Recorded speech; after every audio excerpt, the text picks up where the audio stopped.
तो चलिए स्टूडेंट, स्वागत है आप सभी का एक बार फिर से मेरे इस यूट्यूब चैनल में। तो जैसे कि लास्ट वीडियो में हमने बाकी बचे हुए पॉइंट्स को कवर किया था, impact of change in economic policy का, और हमारे पास 3 पॉइंट और बचे हुए हैं, तो आज इसको हम कवर कर लेते हैं, फिर चलेंगे हम नेक्स्ट टॉपिक में। तो हमारा एक टॉपिक पॉइंट नंबर 1 है, बोलते हैं मार्केट ओरिएंटेशन।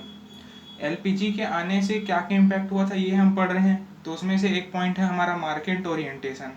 बोलने का मतलब ये है कि एलपीजी आने के पहले जो भी फर्म था, जो भी मैन्युफैक्चरिंग यूनिट था, मार्केट में हमारा क्या होता था, सेलिंग कॉन्सेप्ट हम फॉलो करते थे, सेलिंग कॉन्सेप्ट चलता था पहले।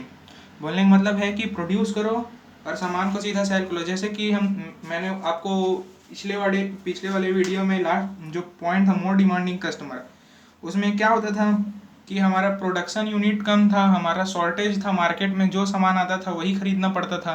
लेकिन बाहर से क्या हुआ, जब एमएनसी आया तो शॉर्टेज क्या बदल गया, सरप्लस में बदल गया और कस्टमर किंग बन गया।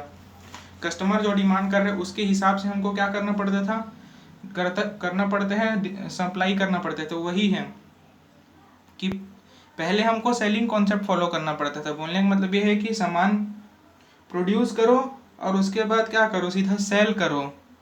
तो क्या होता था, कस्टमर को जितने लिमिटेड सामान आते थे एलपीजी के पहले वो खरीदना पड़ता था। लेकिन अब मार्केटिंग कॉन्सेप्ट आ गया है। बोलने का मतलब ये है कि पहले हमको प्लान करना पड़ते हैं। प्लानिंग क्या, कि हमको पहले मार्केट को स्कैन करना पड़ता है, रिसर्च करना पड़ता है कि कस्टमर का क्या नीड है, कस्टमर का क्या ज़रूरत है, कस्टमर कैसा प्रोडक्ट डिमांड कर रहा है। तो उसके हिसाब से हमको क्या करना पड़ते हैं, हमको मार्केट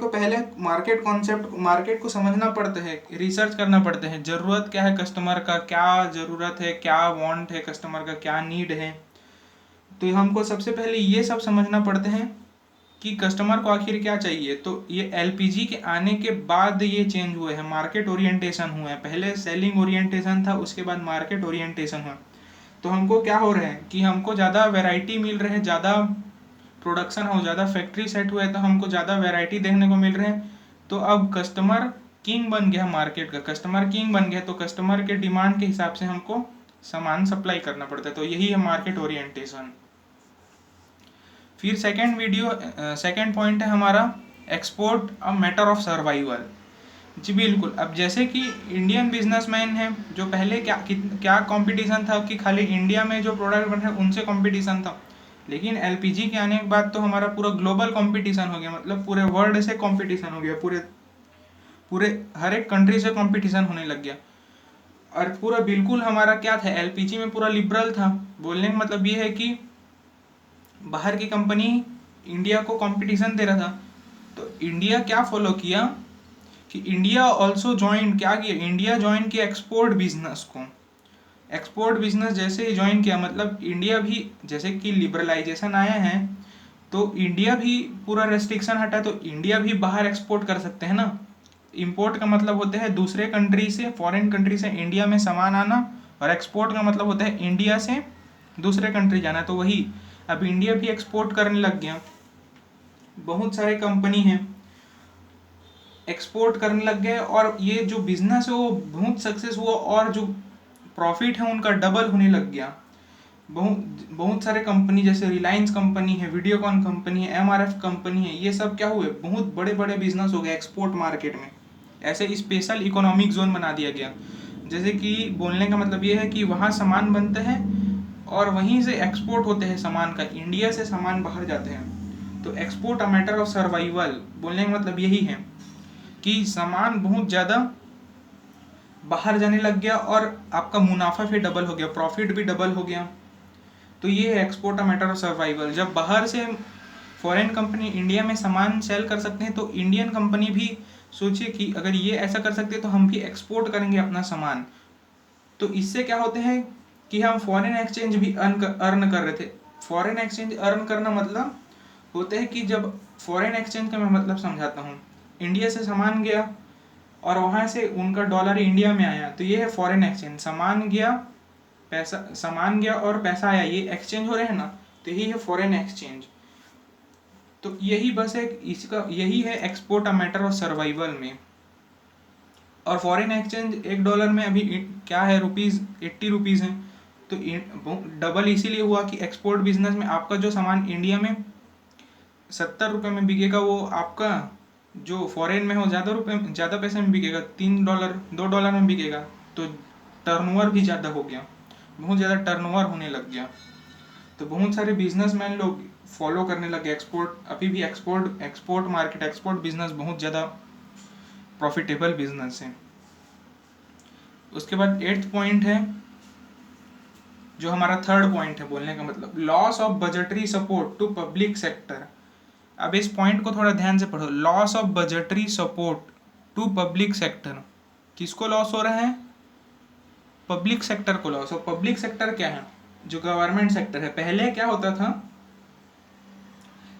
जो 1990 के पहले, एलपीजी के पहले, लिबरलाइजेशन, प्राइवेटाइजेशन, ग्लोबलाइजेशन के पहले, जो गवर्नमेंट कंपनी होता था, उसमें क्या होता था, ज़्यादातर तो हमको लॉस ही देखना पड़ता है। जो गवर्नमेंट कंपनी होता है, जैसे इंडियन रेलवे में पहले क्या होता था, बहुत ज़्यादा लॉस रहता था।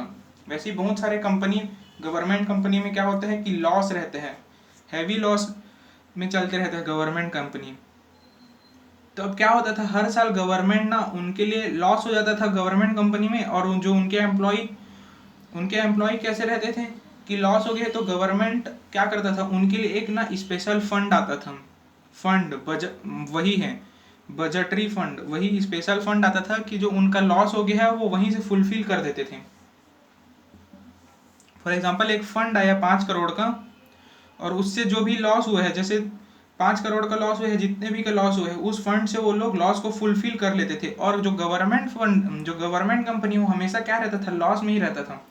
और जो वो कंपनी में काम करते रहते थे, वो क्या बोलते थे, एम्प्लॉय क्या करते थे, लॉस हो जाता था और फिर वो लोग बोलते थे कि फंड से हमारा रिकवरी हो जाएगा। लेकिन लिबरलाइजेशन के आने से क्या हुआ कि अब अगर आपको लॉस होगा तो आपको अपने रिसोर्स को क्या करना पड़ेगा। लिबरलाइजेशन के आने के बाद क्या हुआ, अगर आपको लॉस हुआ तो आपको अपना जो रिसोर्स है उसको सही तरीके से यूज़ करना पड़ेगा, वरना आपको डिसइन्वेस्टमेंट फेस करना पड़ेगा। मतलब कि जो पब्लिक सेक्टर है वो प्राइवेट में बदल दिया जाएगा अगर। तो फिर क्या हुआ, इसके लिबरलाइजेशन के आने से ये पॉजिटिव इम्पैक्ट है ना। फिर पब्लिक सेक्टर, जो गवर्नमेंट सेक्टर में लॉस होना भी बंद हो गया, वो लोग ना लॉस करते थे। अगर लॉस होता तो गवर्नमेंट क्या कर दिया था, गवर्नमेंट ये कर दिया था कि अगर आपको लॉस होगा तो आपका डिसइन्वेस्टमेंट हो जाएगा। मतलब कि हम सब बेच देंगे किसको, प्राइवेट सेक्टर को। तो आप प्राइवेट सेक्टर के हवाले, इसीलिए गवर्नमेंट बहुत ज़्यादा ना आजकल प्राइवेटाइजेशन में आ चुके हैं। गवर्नमेंट के अंदर कोई भी कंपनी रहते हैं, वो वहाँ पे ज़्यादातर लॉस होता है, तो वो प्राइवेट के हाथ दे दिए हैं। तो बस यही है loss of budgetary support to public sector. तो इसमें हमको इतना बढ़िया पॉजिटिव सपोर्ट देखने को मिला है एलपीजी के आने से। तो बस बच्चों, आज के लिए यही 3 वीडियो। और वीडियो पसंद आए हो तो ज़्यादा से ज़्यादा लाइक करो और चैनल को ज़्यादा से ज़्यादा सब्सक्राइब करो। बस थैंक यू, मिलते हैं जल्दी ही नेक्स्ट टॉपिक के साथ नेक्स्ट वीडियो में।